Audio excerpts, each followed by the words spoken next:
First of all, I appreciate everybody being here. Now, we're here for two reasons.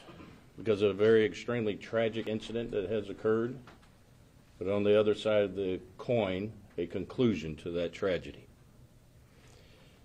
As all of you are well aware, last Thursday, March 30th, we received a call near Forest Lakes Park, where our first victim, Layla Silvernail, was located suffering from a gunshot wound. She would later succumb to her injuries. The following morning, we responded to a location about a half a mile away and located a second victim deceased on the side of the road from an apparent gunshot wound. Then on Saturday, April 1st, my deputies located Layla's car abandoned and partially submerged in a pond about 9 miles from the location where she was found. My investigators located the third victim inside of the car. And I'll go ahead and tell you, because you've been asking me for specific details. She was located in the trunk. Now, I want to clear up before we get into those details, based on the interviews, digital evidence from her phone, she was there of her own free will. Now, I'm going to start off by thanking all of the entities. If there's ever a true example of law enforcement, communities coming together and a almost perfect collaboration to come to a conclusion in a week on a triple homicide, is truly amazing. Those entities include the FBI, FDLE, U.S. Marshal's Office, and, in my opinion, probably the best state attorney in the state of Florida for the 5th Judicial Circuit, Bill Gladson's assistant state attorneys. OPD, my deputies, detectives, forensic professionals, and our citizens, who are truly amazing. Now, this one's going to come a shock to you. That includes you, the media. You helped us of getting information. My emotions right now are all over the place because I am so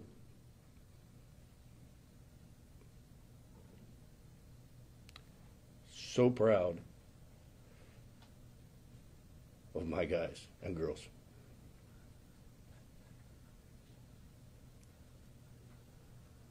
I didn't do a damn thing, but they stepped up to the plate. And yes, you put information out there, and I'll admit this, you wore my ass out of interviews, you hounded me, but don't ever think I didn't use you as well to get the information I needed. Now, the investigators were able to determine that this group of juveniles were involved in committing burglaries and robberies, which they were referred to as a lick. Now, although we had out there that was gang-related, we have nothing specific to say that it was any rivalry or anything to such that cause. But however, each and every one of them, in some shape or form, is associated with a gang. Basically, simple terms, there is no honor among thieves. And at some point, these three individuals turned on our three victims and murdered them. Two of them right there. They fled the scenes, but left a lot of evidence in their wake. Through the cooperation of the agencies that I've previously mentioned and my office, we were able to begin compiling all of the evidence and finding these killers. Now, we were shocked and saddened by the violence, as all of my citizens, because we are shocked not only are the victims juveniles, but the murderers are juveniles as well.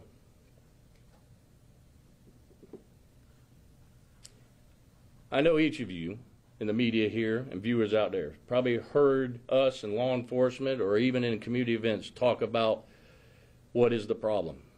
And I'm going to go ahead and address the first thing that I know it's going to come up. Because there are individuals out there viewing, and to include some of you media, that want to blame the one thing that has no ability or the capacity to commit the crime itself. And that's the gun. These individuals committed the crime. And what's the solution? I wish I could give you that answer, because this world would be a whole lot better. But the fact is, society fails it. We do not hold our juveniles accountable. We minimize their actions. And let me tell you why I say this. Last night, I had to stare into the eyes of two mothers. It's not their fault. Because what I saw last night was two mothers who are willing to give their sons everything, do everything for them, and give them their own lives. But just like you and I, no matter how much we teach them, because I am a father, I am a father, and I cannot fathom what they were going through.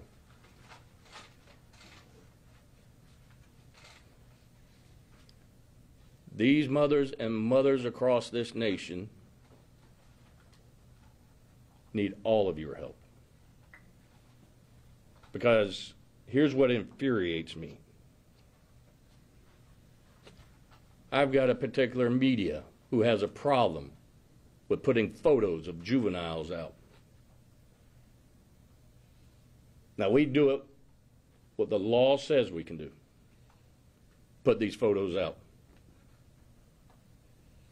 I put myself in the shoes of those mothers because I heard one of them say it.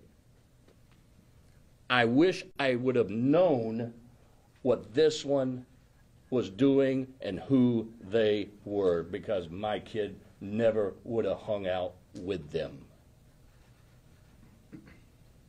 And to think and believe to minimize any actions that is criminal of a juvenile is a disservice, and frankly, stupid to think. We need to hold them accountable. And then hope that we can change them.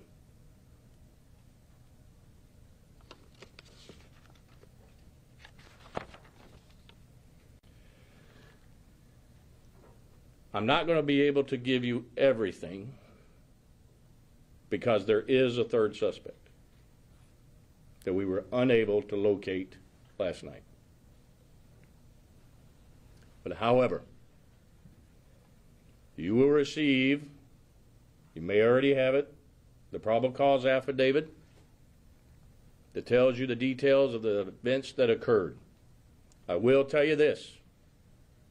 I already told you of the witness hearing the gunshots. That is when all three were killed. The suspects were in the vehicle.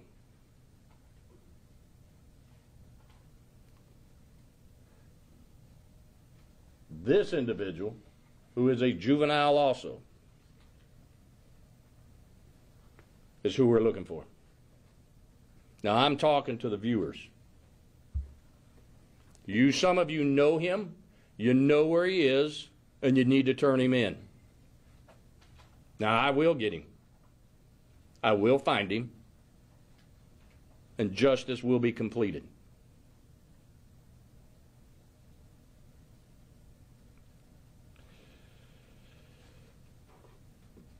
As you can imagine, my thoughts are all over this page right now.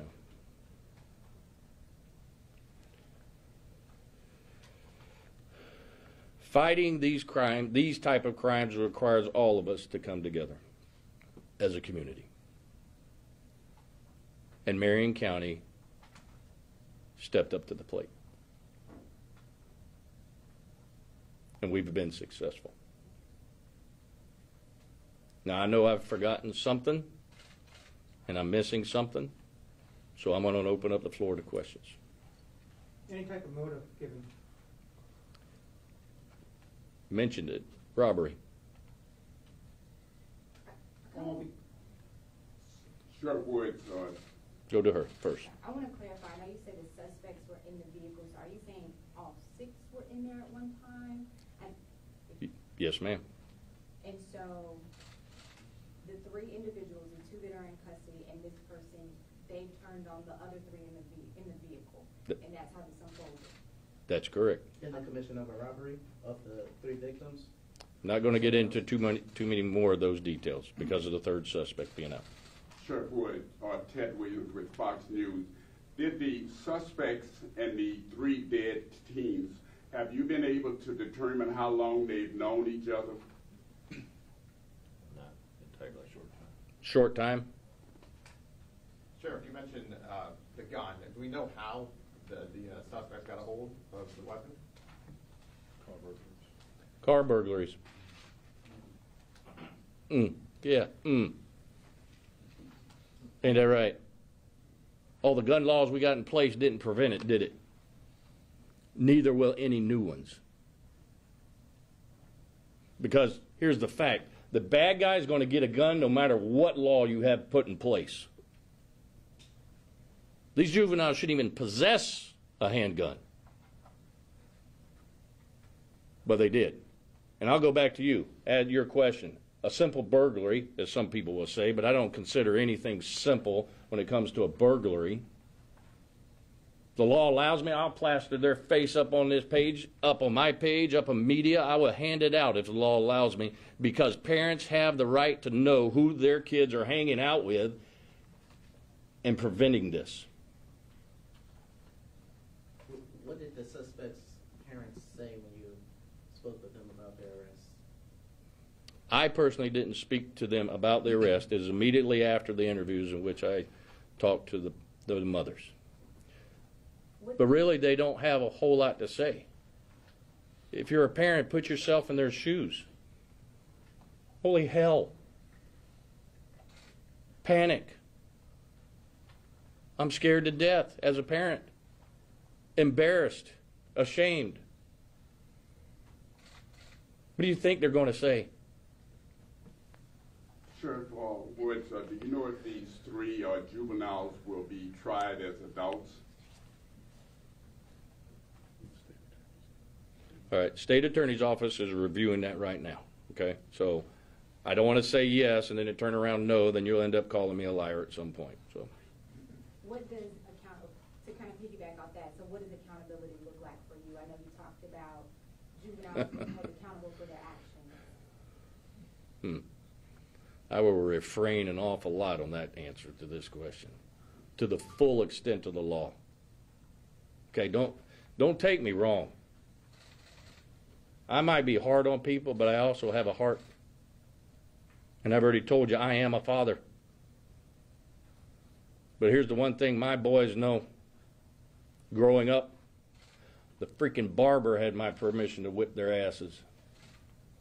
And not only that, when this stuff came up on TV, I pointed them. I said, you don't have to worry about the law coming after you. Full extent. Because they took a life. Are y'all comprehending that? They took a life without thought.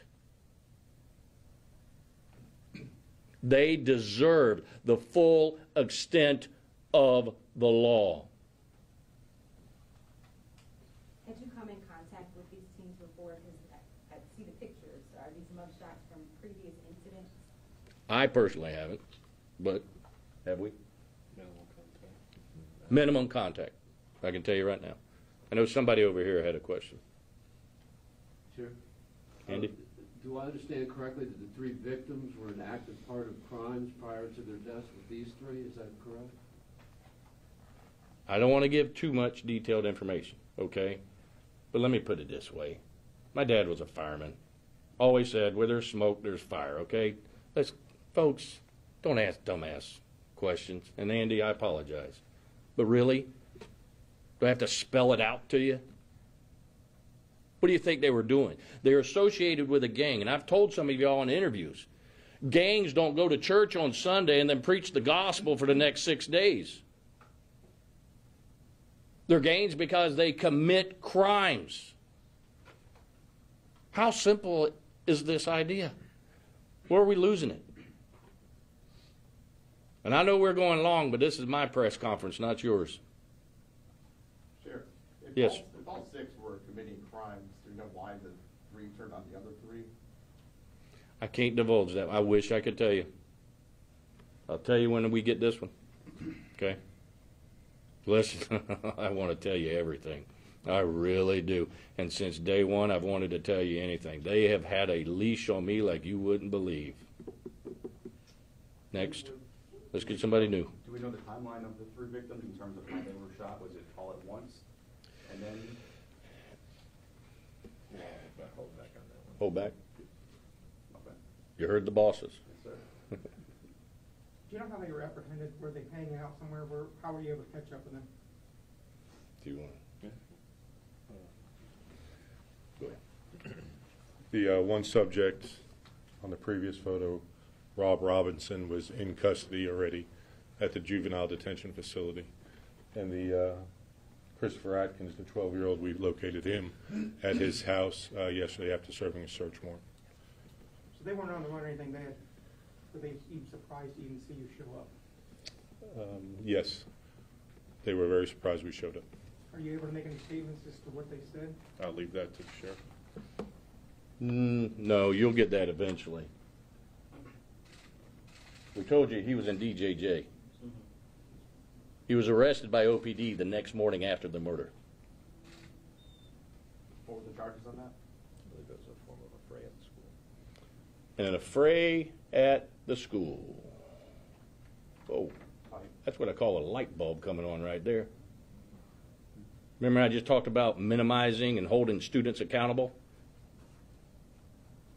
Our school districts, not just here, I'm not going to point out just mine, school districts across this state and across this nation need to quit minimizing the actions of their students. Hold them accountable. That's where the failure is. Do we know where the last suspect was seen? The last place he was seen.